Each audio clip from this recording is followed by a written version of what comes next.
Dobrodošli na moj kanal Anka Kohti u moj novi video. Danas pripremam usaku od patliđana, pa ostanite sa mnom do kraja da vidite kako sam to ja pripremala.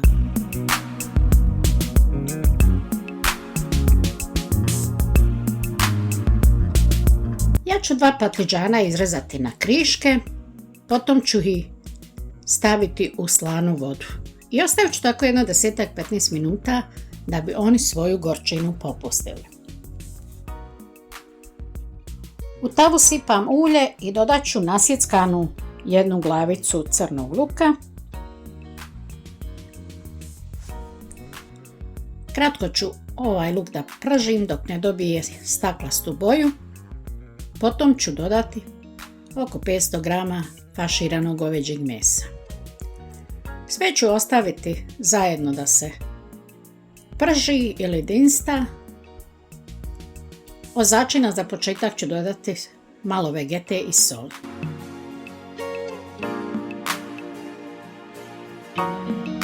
Isjeckala sam sitno 3 čehna bijelog luka i sad ću izrezati jedan paradajz koji sam prethodno ogulila.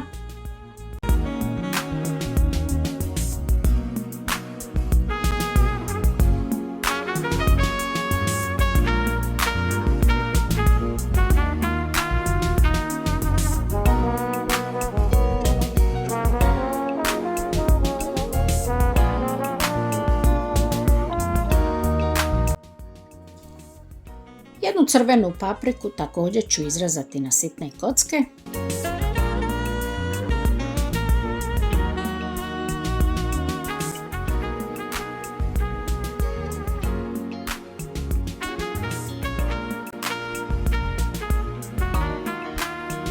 Od začina u meso dodajem još suhog mažurana, oregana, bibera i dodat ću još 200 ml paradajz sosa.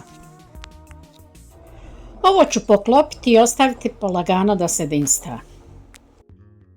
Drugu tavu dodajem malo ulja i tu ću pržiti patliđane koje sam samo pohovala u brašnu. Prethodno sam ih malo posušila kad sam izvadila iz vode. I patliđane pržim samo kratko s jedne i druge strane. Ne treba to previše pošto će da se još jednom peču. Ja sam u međuvremenu već proso skuhala, to znači 1 čašu prosa sam skuhala sa 2 čaše vode, malo sam ulja nasula i posolila i to ću ostaviti sa strane.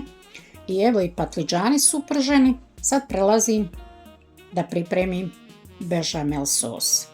40 g maslaca ću rastopiti i 2 pune kašike brašna ću dodati, to samo treba da se ovako kratko samo proprži zajedno i dodajem 250 ml mlijeka, također dodajem 250 ml temeljca ili supe.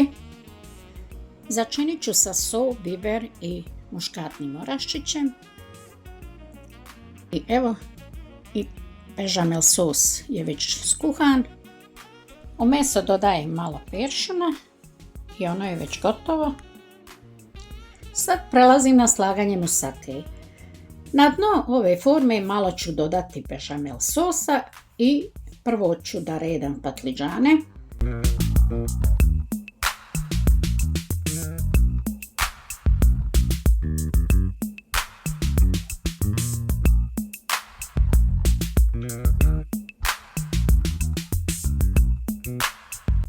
Preko patliđana stavljam kuhani proso.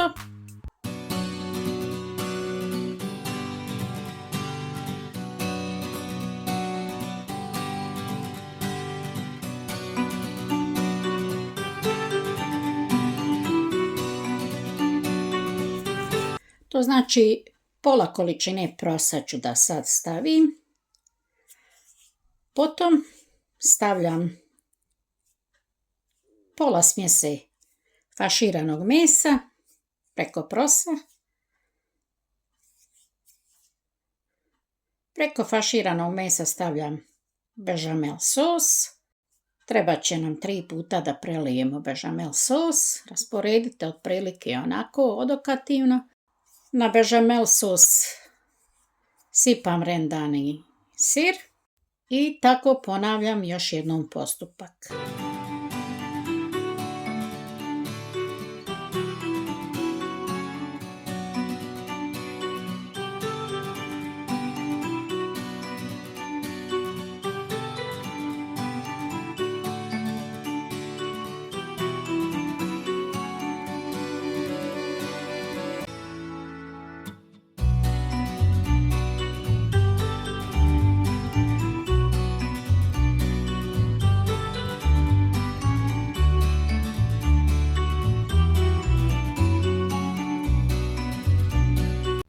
Musaku završavam sa redom patliđana, preostalim bešamel sosom i rendanim sirom.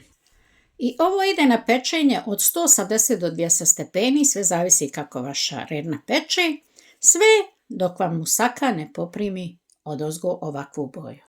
Dragi moji prijatelji, nadam se da vam se svidjela priprema musake na moj način i namirnice koje sam ja koristila.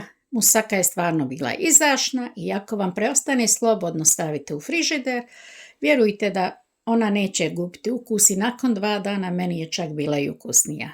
To bi bilo za danas sve. Do sljedećeg mog videa i našeg novog druženja želim vam svima svako dobro. Ćao, čao!